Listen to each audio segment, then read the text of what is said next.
Նոր խաղերով ու աճող ջեքպոտով տարածաշրջան է գալիս Պոպոկը։ Տարեք Պոպոկ շահումները։ Վիվարո։ Սիրելի գործընկերներ, բարև ձեզ, ողջունում եմ բոլորիդ, շատ ուրախ եմ տեսնել, ինձ համար շատ հարազատ դեմք էր։ Հավանաբար կարիքը կար ներկայացնելու այն աշխատանքը, ինչը կատարվել է այս 5 ամիսների ընթացքում, որի ընթացքում ես պաշտոնավարել եմ ԿԳՄՍ սպորտի ոլորտն եմ ղեկավարել, այսպես ասեմ։ Ուրեմն ներկայացվածը խնդրում եմ ըստ կարևորության չդասել, ես ուղղակի այսպես թռուցիկ գրել եմ ինձ համար, կներկայացնեմ այն ինչ կատարվել է հերթականությամբ, հետո սիրով կպատասխանեմ ձեր բոլոր հարցերին։ Բարև ձեզ։ Դիր միկրոֆոնը դիր, որ հետո մյուսներին չխանգարենք։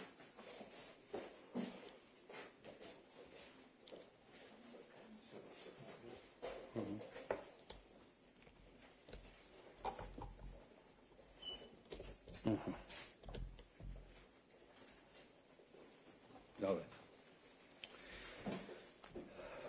Սիրելի գործընկերներ, ուրեմն սկսեմ այն բանից, որ նախորդ տարվա վերջին կառավարության որոշմամբ դեղորայքը վիտամինիզացիան եւ սպորտային բժշկությունը առանձնացվել էր հակադոպինգային հանձնաժողովից եւ դա ՎԱԴԱ-ի պահանջն էր եւ ամբողջովին տրվել էր առողջապահության նախարարությանը։ Շատ արագ կարողացանք հասնել այն բանին, որ դեղորայքն ու վիտամինիզացիան վերադարձվեց մեզ եւ անմիջապես ձեռնամուխ եղանք գումարների տրամադրմանը ու Փառք Աստծո վերջին օրերի ընթացքում ավարտեցինք գործընթացը։ 40 միլիոն դրամ Հայաստանի կառավարությունը մեր միջոցով տրամադրել է դեղորայք եւ չարգելված հավելումներ ձեռք բերելուն։ 10 չի միացրած։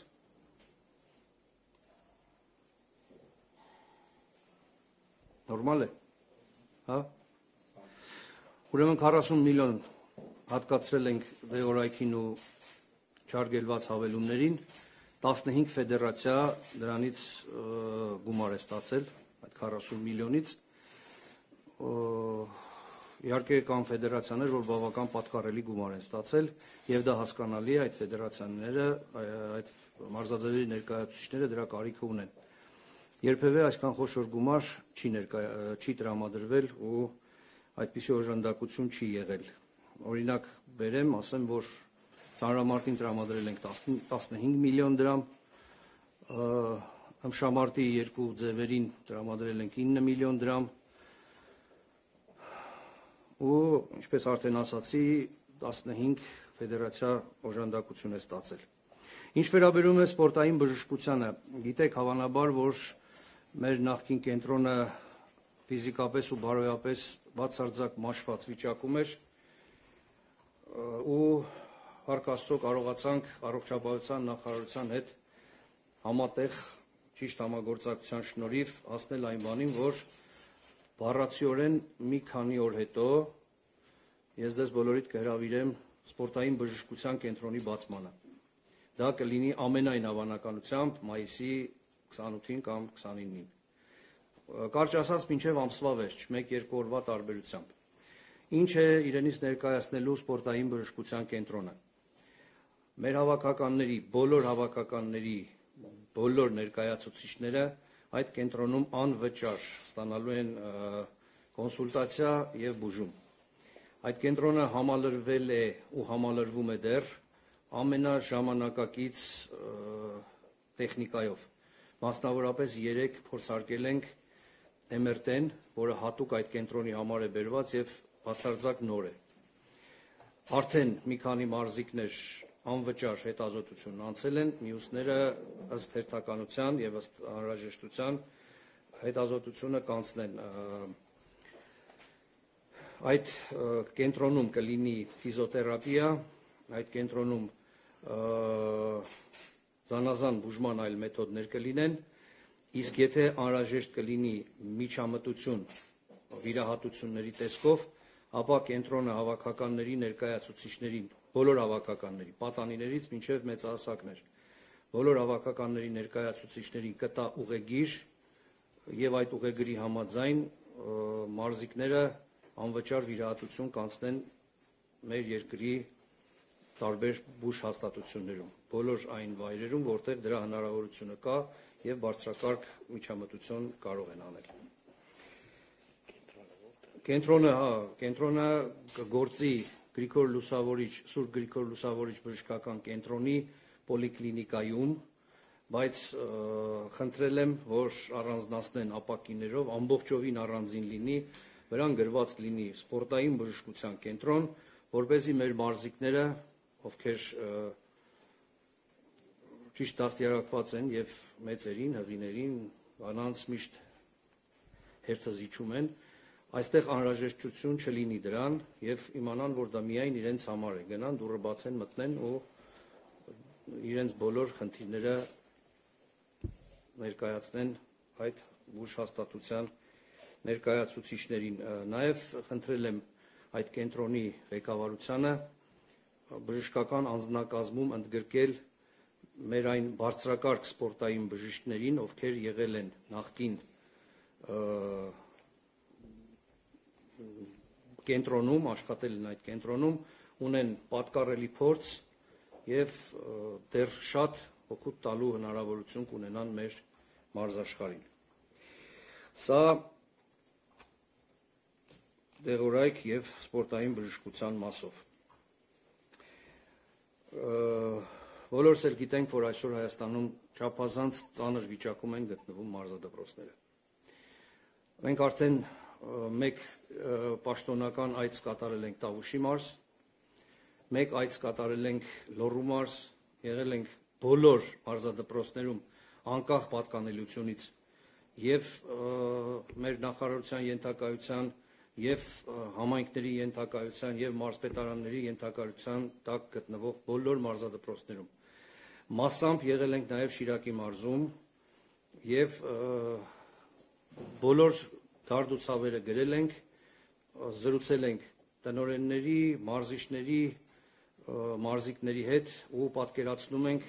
թե առաջիկայում ինչով ենք օժանդակելու եւ օգնելու։ Մենք հաջորդ տարվա համար ունենք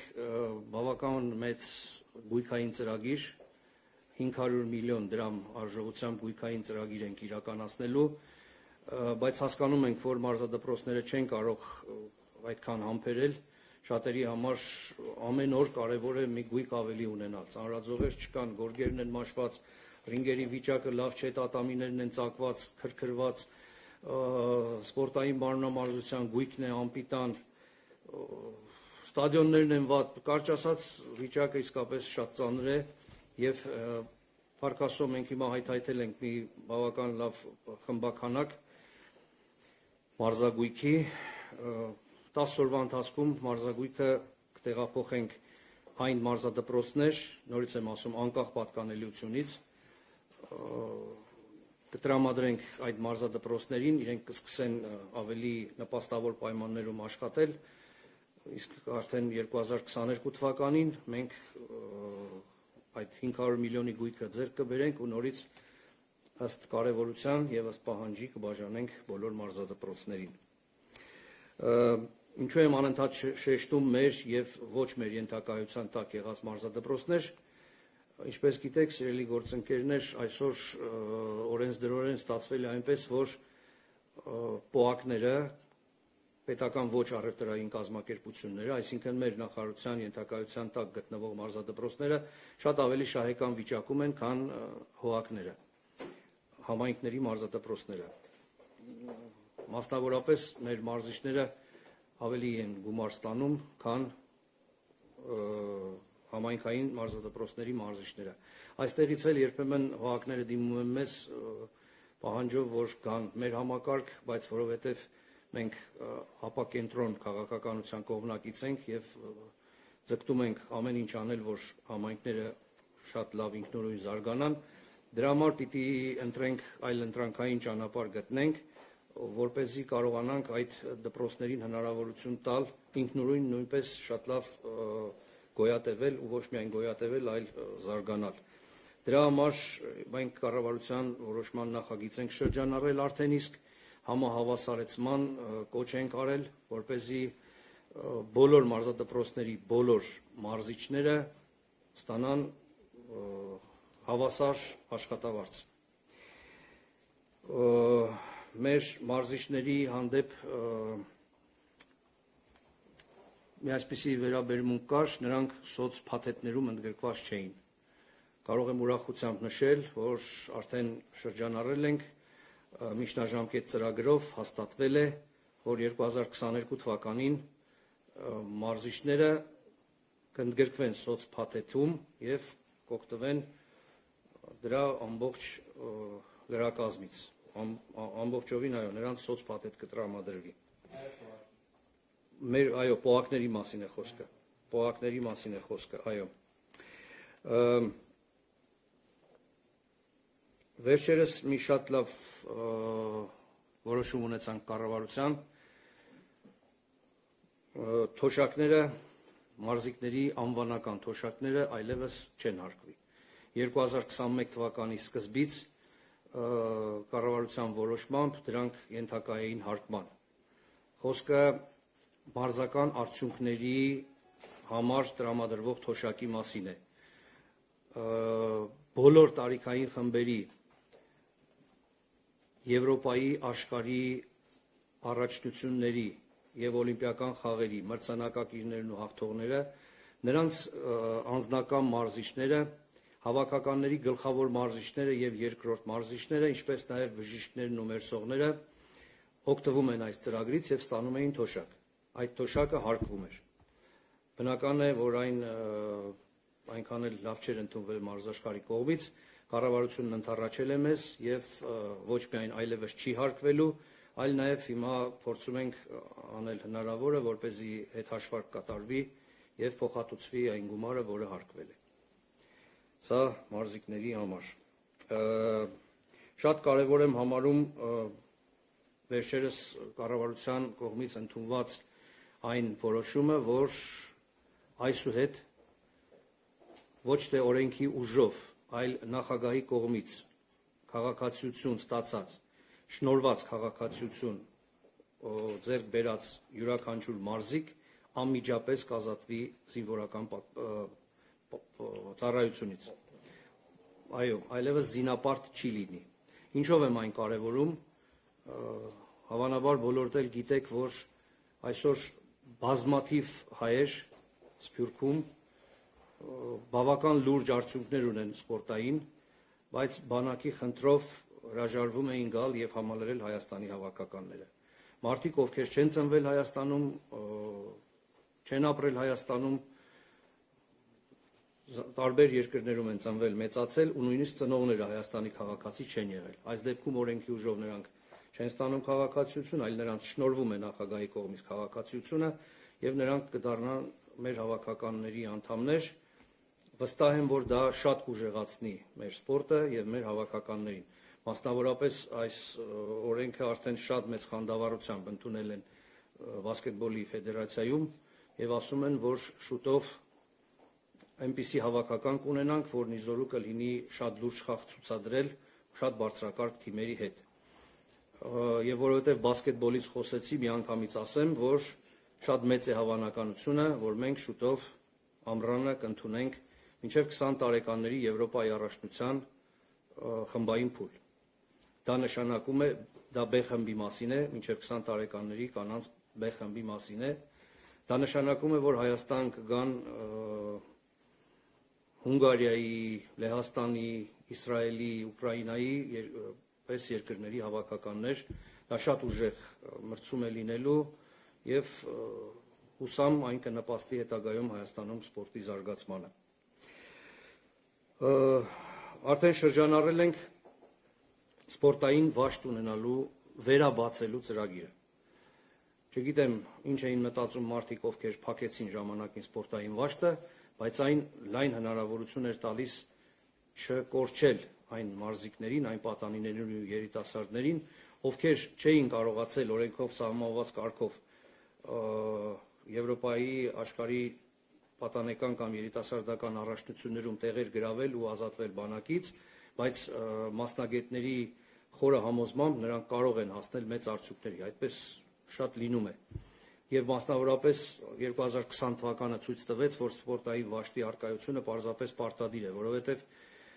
շատ մարզիկներ COVID-ի պատճառով չեղարկված առաջնություններին չկարողացան մասնակցել, չկարողացան իրենց վարպետությունն ու կարգը հաստատել եւ զրկվեցին օրենքով տրամադրվող տարկետումից։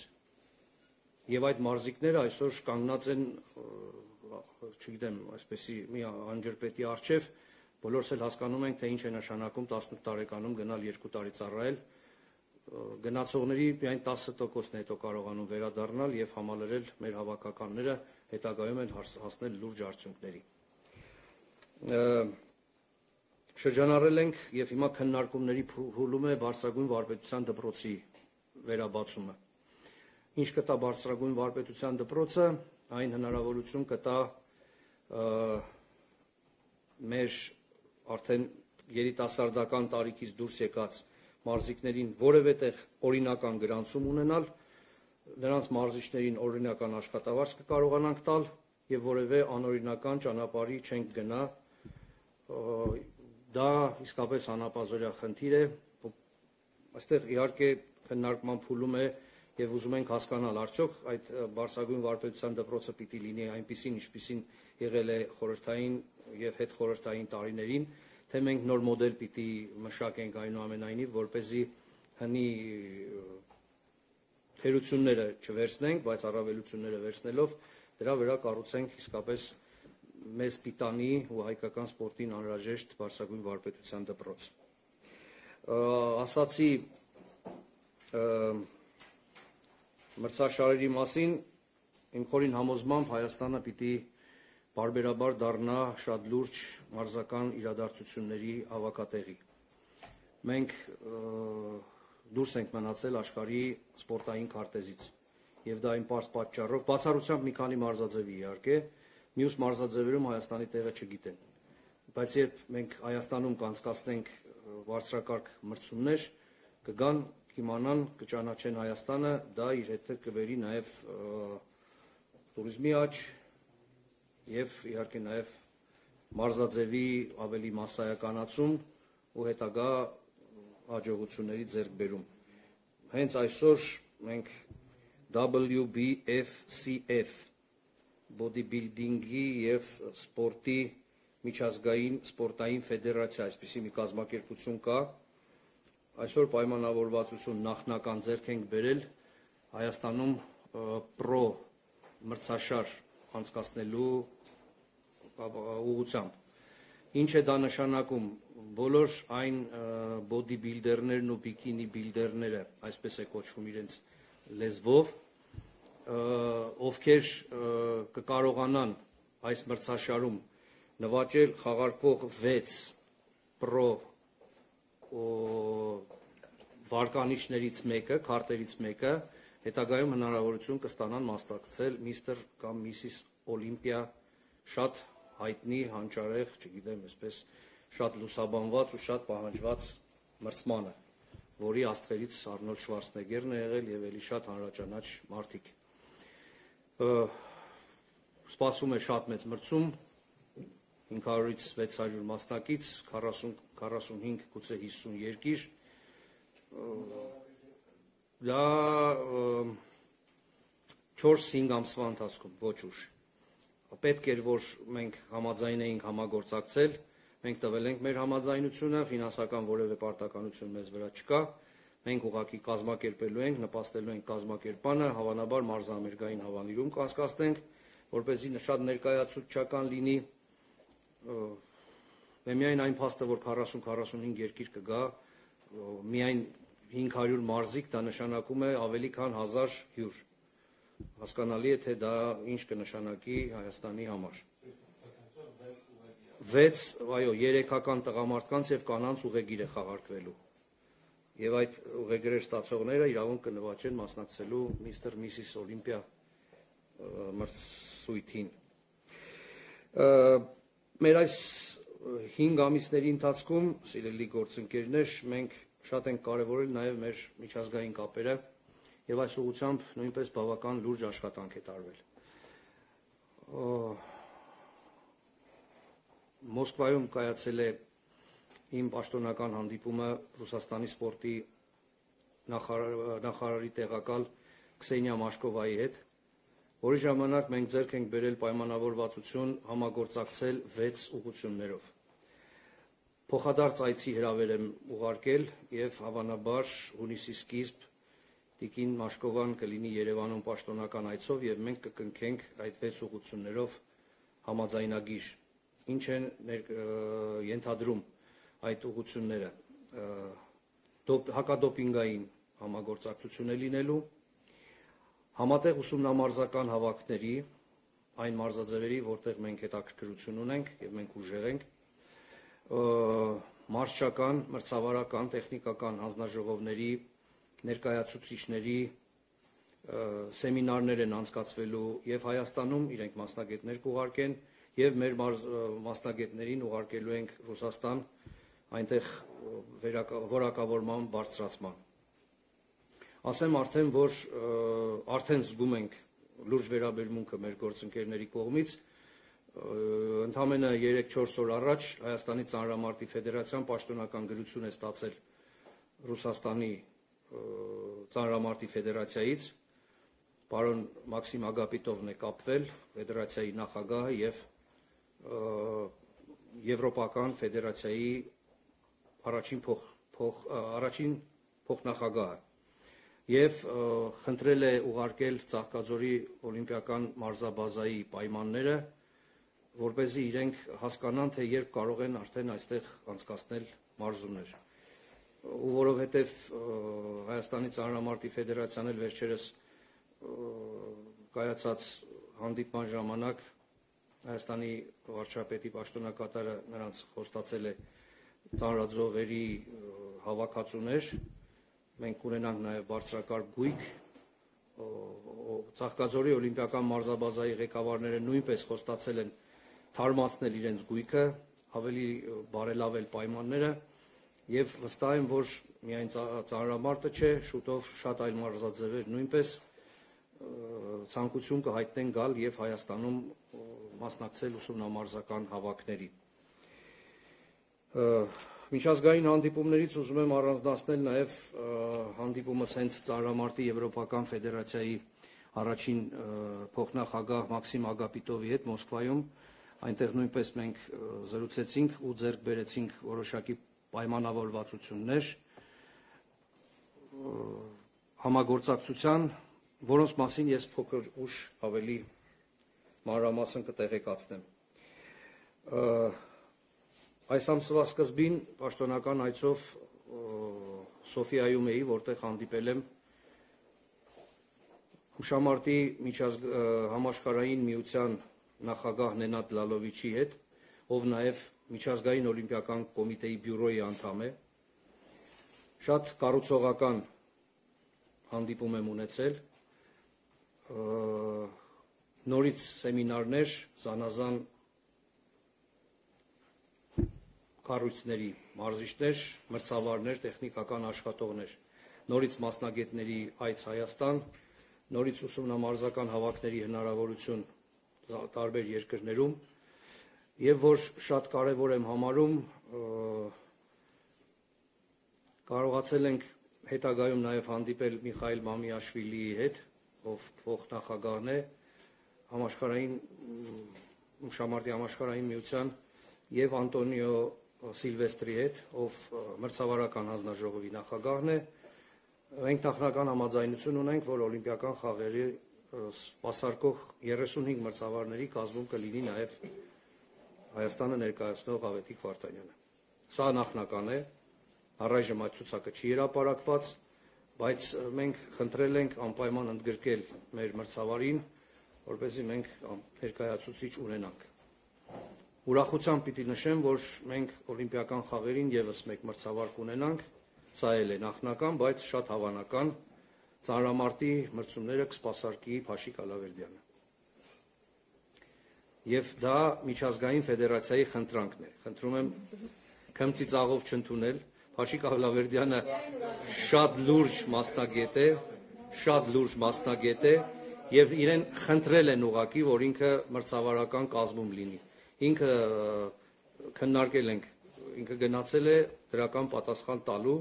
եւ հավանաբար ամսի 28-ից 30-ը մենք դրա պատասխանը կունենանք։ Ինքը շարունակում է մնալ գլխավոր մարզիչը։ Օլիմպիական խաղերի ժամանակ մեր ծանրորդներին հարթակ դուրս կբերի հավանաբար Վիգեն Խաչատրյանը։ Այո, բայց Փաշիկ Ալավերդյանը մնալու է որպես հավաքականի գլխավոր մարզիչ։ Ինչ վերաբերում է օլիմպիական վարկանիշներին, գիտեք, որ ծանրամարտում ունենք առայժմ 2 վարկանիշ, 1 տղամարդկանց, 1 կանանց, այսինքն լրացրել ենք, դեռ պաշտոնական չենք ստացել, բայց դա 99%-ով է, մնացել է ուղղակի պաշտոնական ստանանք։ Հիմա փորձում ենք նաև հավելյալ 1 տեղ տղամարդկանց համար խնդրել միջազգային ֆեդերացիայից, բանն այն է, որ որոշ երկրներ, մասնավորապես Հյուսիսային Կորեան, հրաժարվել են օլիմպիական խաղերին մասնակցելուց եւ հյուսիսային կորեացիները ունեին 8 վարկանիշ, 4 տղամարդկանց, 4 կանանց։ Հասկանալի է, որ սրանք պիտի վերաբաշխվեն եւ մենք էլ ունենք ծանրակշիռ փաստարկ, վերջին տարիներին որևէ խթանիչային խնդիր չենք ունեցել, որևէ դոպինգ սկանդալում չկանք, որևէ մարզաձևում։ Մեզ մոտ սպորտը ամբողջովին մաքուր է եւ մենք միայն դրա ջատագովն ենք ու մարտիկը, որ սպորտը լինի մաքուր ու զերծ որևէ արգելված միջոցից։ Եվ այս ամեն փաստարկներով փորձում ենք միջազգային ֆեդերացիայից խնդրել երկրորդ հավելյալ տեղը տղամարդկանց համար։ Իսկ մենք ունենք գոնե մի քանի ծանրորդներ, ովքեր կարող են այդ տեղին հավակնել ու հաստատ մեդալ նվաճել օլիմպիական խաղերին։ Պատասխանը նույնպես մինչև ամսի 30-ը մենք կունենանք։ Այո, այս ամսվա 30-ը։ Սա էլ միջազգային հանդիպումներից իհարկե կարևոր եմ նաև Լիբանանի սպորտի եւ երիտասարդության կամ ինչպես իրենց մոտ է կոչվում մարմնակրթության եւ երիտասարդության հարցերի նախարարի պաշտոնակատարի հետ Երևանյան հանդիպումը մեր, որի ընթացքում նույնպես եղել ենք Ծաղկաձորի մարզաբազայում, քննարկել ենք իրենց շատ հետաքրքիր էր մեր շախմատային քաղաքականությունը, այս ուղղությամբ նույնպես քննարկումներ ունեցել ենք եւ սպասում ենք հավանաբար փոխադարձ այցելություն կլինի։ Մենք այստեղ համագործակցության հուշագիրը ստորագրել ենք, մեր կողմից ԿԳՄՍ նախարար Վահրամ Դումանյանն է ստորագրել այդ համաձայնագիրը, հուշագիրը շուտով հուսով եմ մենք կարողանանք զարգացնել այն եւ համագործակցության նոր եզրեր գտնել։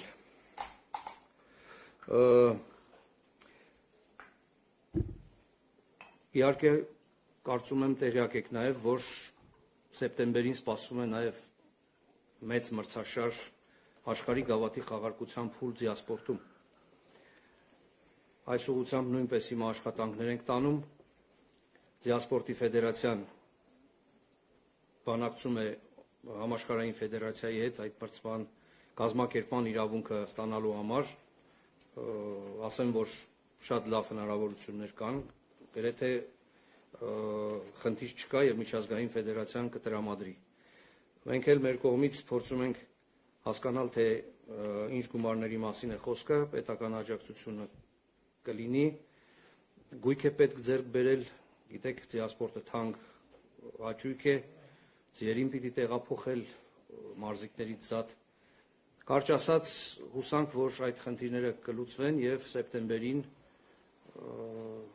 սեպտեմբերի վերջ մենք այդ բարձրորակ ու հեղինակավոր մրցումը կանցկացնենք Հայաստանում։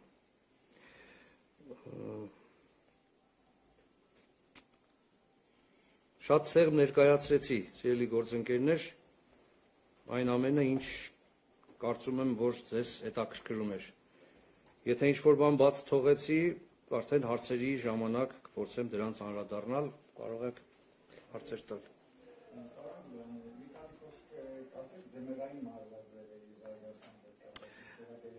Ուրեմն,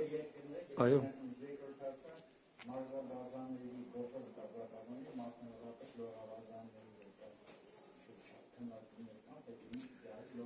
Շնորհակալություն հարցի համար, պարոն Հակոբյան։ Ուրեմն ձմեռային մարզաձևերի մասին։ Հիմա հաստատել ենք արդեն դահուկավազքի, իմիջայլոց դահուկավազք, դահուկասակ հայտնի խնդիրը, կարծում եմ պիտի լուծենք դահուկավազքի օգտին այնուամենայնիվ, որովհետև ինչքան էլ մեր հարգարժան տեսաբանները փորձում էին ասել, որ դահուկասակ, դահուկավազքի Հայաստանի Ֆեդերացիան նրանց համոզել է ու ինձ ասել է, որ կարող ենք օգտագործել դահուկավազք տերմինը։ Դահուկավազքում պիլոտային ծրագիրը հաստատել ենք եւ այս տարվա ձմռանը հանրապետության 24, եթե չեմ սխալվում, 24 դպրոցներում ֆիզկուլտուրա առարկայի փոխարեն կլինի դահուկավազք։ Ֆեդերացիան իր միջոցներով դպրոցների աշակերտներին կտրամադրի դահուկներ, իր միջոցներով կտեղափոխի մրցավայր ու այնտեղ կանցկացնի մարզումներ, կսովորեցնեն դահուկների վրա կանգնել գոնե։ Ոչ միայն, նաև Երևանում, նույնիսկ տեղն ենք հաստատել, բնականաբար ոչ հյուսային Բողոկայում կամ հրապարակում, պարոն Հակոբյան, այլ այնտեղ, որտեղ ձյուն կլինի։ Խնդրեմ, սմարտը ձյունը չգիտի, որ ինչ է, ձյունը դա տեղում է, Արմեն, որ գալիս սպիտակ փակում է 24 մարզադպրոց, այո, և դպրոց, մարզադպրոց չէ, հանրակրթական դպրոց, այո, մենք համագործակցել ենք մեր նախարարության հանրակրթության վարչության հետ և այս պիլոտային ծրագիրը հաստատել ենք արդեն։ Ոչ միայն սա է հաստատված, այս շուրջայցերի ժամանակ, մասնավորապես Վանաձորում, որտեղ կա լեռնադահուկային սպորտի և դահուկավազքի մարզադպրոց, այնտեղ իմիջայլոց անհատ բարերարների շնորհիվ է կառուցվել դպրոցի շենքը, գույք է տրամադրվել, ֆեդերացիան է շատ աջակցել գույքով, հիմա փորձում ենք հասկանալ գույքի ինչ բաժին մենք կարող ենք տրամադրել, ինչ որակի գույք են ուզում, արդյոք երեխաների, սկսնակների համար թե մի քիչ ավելի բարձրակարգ, և այդ համագործակցությունը նույնպես կկայանա, ապարանում նույնպես մասնավոր անձիկ, շահագրգիռ մարդիկ, ովքեր ցավում են հայկական սպորտի համար, նրանք նույնպես լեռնադահուկային սպորտի բազա ասեմ, իհարկե բազան շատ լայն հասկացություն է, ամեն դեպքում ինչ-որ պայմաններ ստեղծել են և ուզում են զարգացնել։ Այս ուղղությամբ էլ մտածում ենք հաստիկների մասին, թե ինչպես անենք, որ այդ դպրոցը աջակցենք, որ այդ դպրոցը նույնպես կայանա, որովհետև այո ձմեռային ձևերում մենք ետ ենք մնում և պիտի այս ուղղությամբ շատ աշխատանք տանենք։ Ներողություն։ Հասկանալի է, Ծաղկաձորում հիմա ծրագիրը հաստատվեց, համայնքը, Ծաղկաձորի քաղաքապետարանը իր միջոցներով մեր համաձայնությամբ նորոգման լայն աշխատանքներ է սկսում Լևիկ Հարությունյանի անվան մարզադպրոցի տարածքում և հուսանք, որ դա նույնպես կօգնի հետագայում մարզաձևի զարգացմանը։ Այսքանը, լողավազանների մասին, ցավոք լողավազանների վիճակը իսկապես շատ ծանր է, բայց օրինակ Վանաձորում մենք ականատես եղանք մի շատ լավ գործող մարզադպրոցի, լողավազանը հրաշալի վիճակում էր, ջուրը մաքուր, տրիբունաներով, շատ լավ էր ամեն ինչը։ Մի խնդիր կար այնտեղ, ձմռանը մի 3 ամիս չեն աշխատում, որովհետև ահռելի էներգիա է պետք, գիտենք, որ անգամ ամռանն է մեզ մոտ ջուրը տաքացվում մինչև 28 աստիճան, որ երեխաները կարողանան մարզվել։ Իսկ այնտեղ հասկանալի է ձմեռը ջուրը տաքացնել, այդ ամբողջ կառույցը տաքացնելը շատ թանկ է։ Հիմա արդեն ծրագիրը մշակում ենք, փորձելու ենք ինչ-որ հովանավորների աջակցությամբ արևային էներգիայի ինչ-որ կայան կառուցել, որը հնարավորություն կտա շուրջ տարյա օգտագործման այդ լողավազանի, որովհետև բոլորս էլ հասկանում ենք, որ սպորտը անընդհատ ցիկլ է սիրում ու պահանջում։ 2 ամիս չմարզվեց երեխան, հետո որ գա նորից զրոյից սկսի։ Մեկ էլ այնտեղ տանիքի խնդիր կար, այդ տանիքի տակ պաշտպանիչ չէր պետք կառուցել, որովհետև երբ որ գոլորշանում է ջուրը, հետո սառը տանիքին դիպչում ու սկսում է անձրևի տեսքով նորից թափվել ներքև։ Այս հարցն էլ պիտի լուծվի, որպեսզի ունենանք շատ լավ լողավազան։ Էլի լողավազանների տարբերակներ կան, բայց լողավազանը իսկապես թանկ է եւ պիտի հասկանանք, թե ինչպես դրանք վերակառուցել, նորոգել կամ նորերը կառուցել։ Իսկ որ դրա անհրաժեշտությունը կա, այստեղ ոչ ոք չի վիճում։ Լողավազան ասացիք, հիշեցի, որ չեմ նշել Արտաշատում ատլետիկայի ստադիոն կառուցելու, նորոգելու մասին, այսպես ասեմ։ Ես այն օրը Հայաստանի առաջնության ժամանակ շատերին ասել եմ արդեն, վերջին անգամ այդ ռետինե ծածկը փռվել է 1980-ականներին, այսինքն 40 տարի է ոչինչ չի արվել։ Եվ դա միակ քիչ թե շատ բարվոք, քիչ թե շատ, ես շատ մեծ վերապահումով եմ ասում բարվոք, շատ ծանր պայմաններ են, բայց մենք հիմա տրամադրել ենք գումարը, քաղաքապետարանի հետ պայմանավորվել ենք, այդ գումարը սուբվենցիոն տեսքով կտրամադրվի քաղաքապետարանին, քաղաքապետարանը ունի համապատասխան ծրագիր, ամեն ինչը հանձնված է թղթին եւ շուտով, շատ շուտով մենք արդեն պիտի սկսած լինեինք դրա նորոգումը, ուղղակի ուզում էինք, որ Լևոն Աղասյանը, մեր մյուս ուժեղագույն ատլետները, ովքեր հավակնում են օլիմպիական վարկանիշի, հնարավորություն ունենային մեկ մրցում էլ անցկացնել ու այդտեղ վաստակել օլիմպիական վարկանիշ։ Հիմա որովհետև Հայաստանի առաջնությունում չստացվեց, մենք շահագրգիռ անձիկ, ովքեր ուզում են պատկառելի լավ թիմ ունենալ Տոկիոյում կայանալիք օլիմպիական խաղերին, ստիպված ենք եւս մեկ մրցում անցկացնել։ Դա օրինականության դաշտում է, ամեն ինչ օրինական է։ Գառնիկ Ղուկասյանի հուշամրցաշարն ենք անցկացնելու, դրա համար եւս մի քանի օր, այո, օրերը հայտնի են, 23-ին է անցկացվելու, թույլտվություն ստանալու են միայն ուժեղագույնները այդ մրցաշարին մասնակցելու եւ բնականաբար, եթե որևէ մեկը կլրացնի օլիմպիական վարկանիշ, անմիջապես կարձանագրվի եւ կուղարկվի միջազգային ֆեդերացիա ու կսպասենք, որ միջազգային ֆեդերացիան հաստատի եւ ուղարկի օլիմպիական ուղեգիրը։ Եվ ես չասացի 2021-ից 25 թվականների մեր սպորտային զարգացման, այսպես, ռազմավարության մասին, այդ ռազմավարությունը մշակվում է, այն ավարտական տեսքի կբերվի շուտով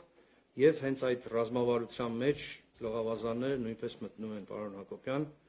որպես ձեր հարցի պատասխանի շարունակություն, այո, դա մեր ռազմավարության հենակետերից մեկն է, լողավազան, հրաձգարաններ, ձմեռային մարզաձևեր, սրանք անչափ կարևոր են, որ մատաղ սերունդը կազմապատրաստ լինի ցանկացած փորձության։ Ուրիշ հարցեր։ Հայաստանը պետք է դառնա մարզական միջոցառումների հավաքատերը։ Ինչպես եք մտադիր իրականացնել այդ ծրագիրը, մենք հիշում ենք, որ մոտ 2 տարի առաջ Հայաստանի բասկետբոլի հավաքականը այսպիսի խնդրի առաջ կանգնեց, որ չկարողացավ մասնակցել մրցաշարի եզրափակիչ կլինի, քանի որ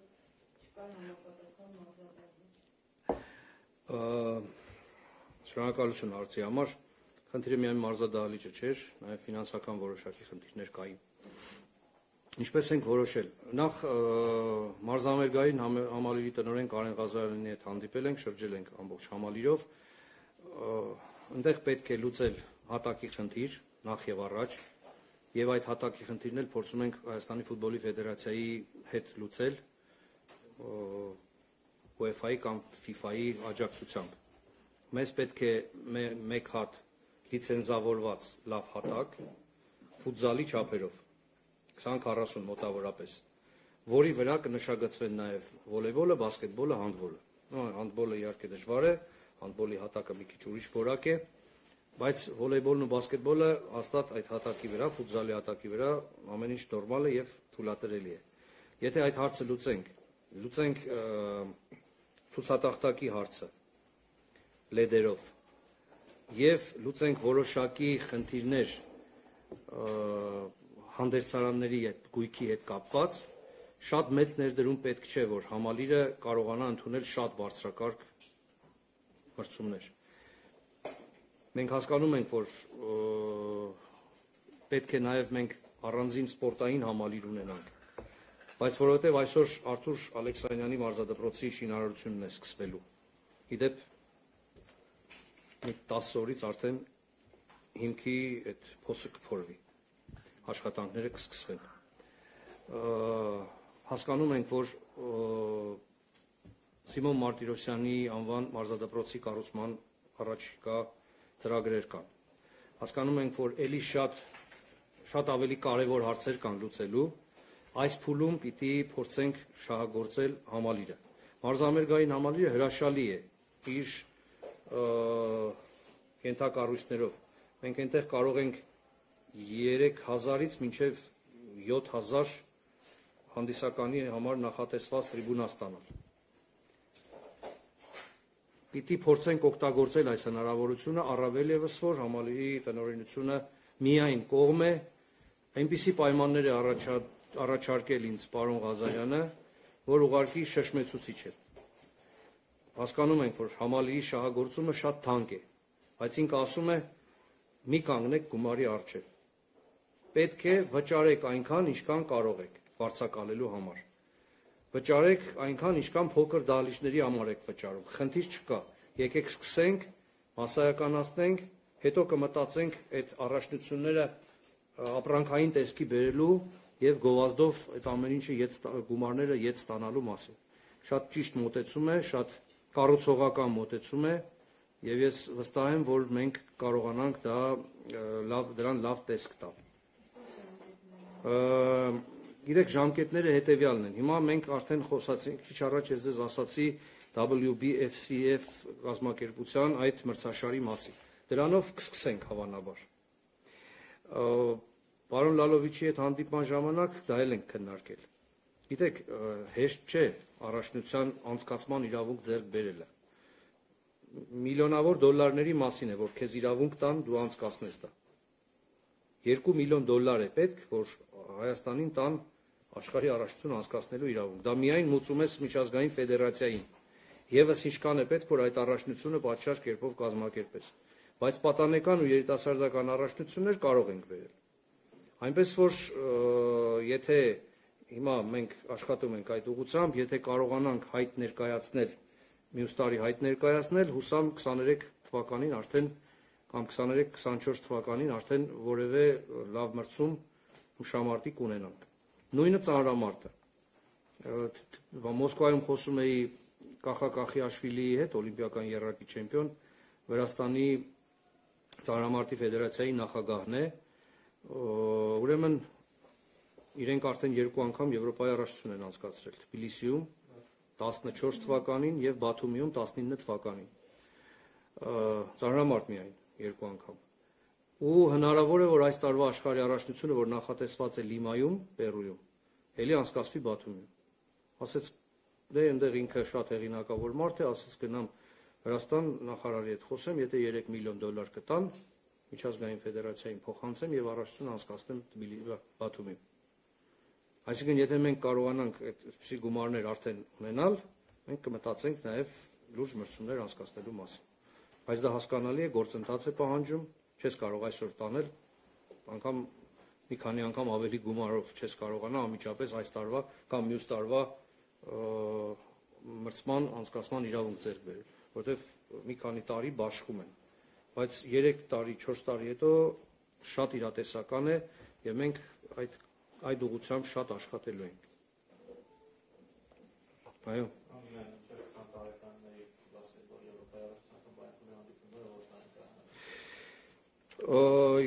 Հավանաբար մի կա մարզա դահլիճում, որովհետև մի կան, ինչպես գիտեք, շուտով 10 տարով 5+5 բանաձևով կհանձնենք Հայաստանի ֆուտբոլի ֆեդերացիային, որը UEFA-ի կողմից խոշոր գումարով այսպես գրանտ ունի այդ համալիրը արդիականացնելու եւ ֆուտզալի համար դահլիճ կառուցելու։ բայց իրենց աշխատանքները կսկսվեն մոտավորապես օգոստոսի սկզբից։ Մինչև օգոստոս մի կան կարող ենք շահագործել եւ հնարավոր է, որ Ռաշայա Քայլը եւ մյուս հանրահայտ բասկետբոլիստները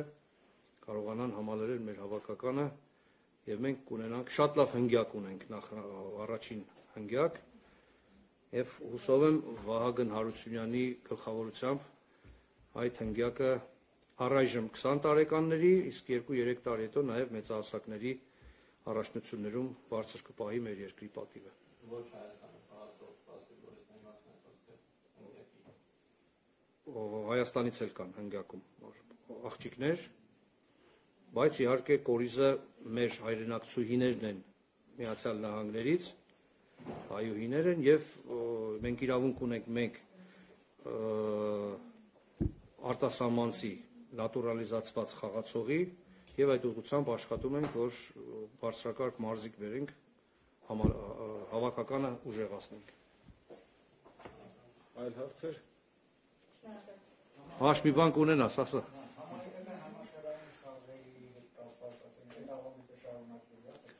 Ուրեմն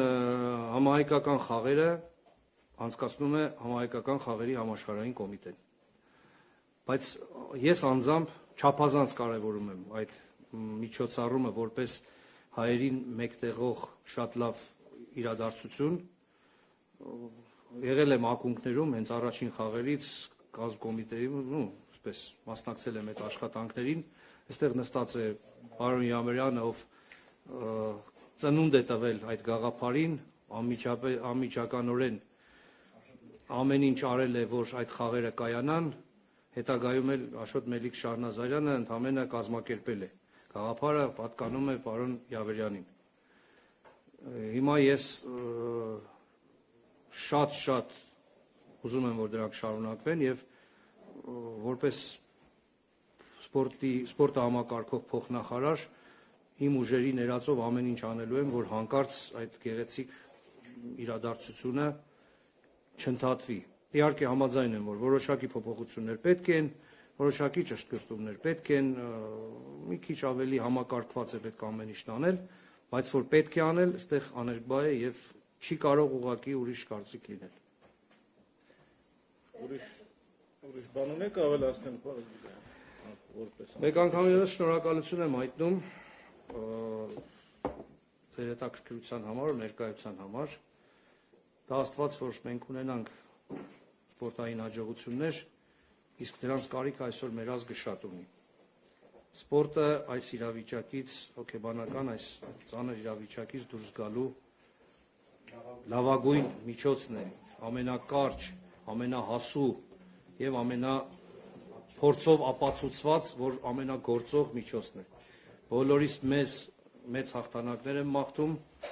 այսօր եւ հատկապես օլիմպիական խաղերում։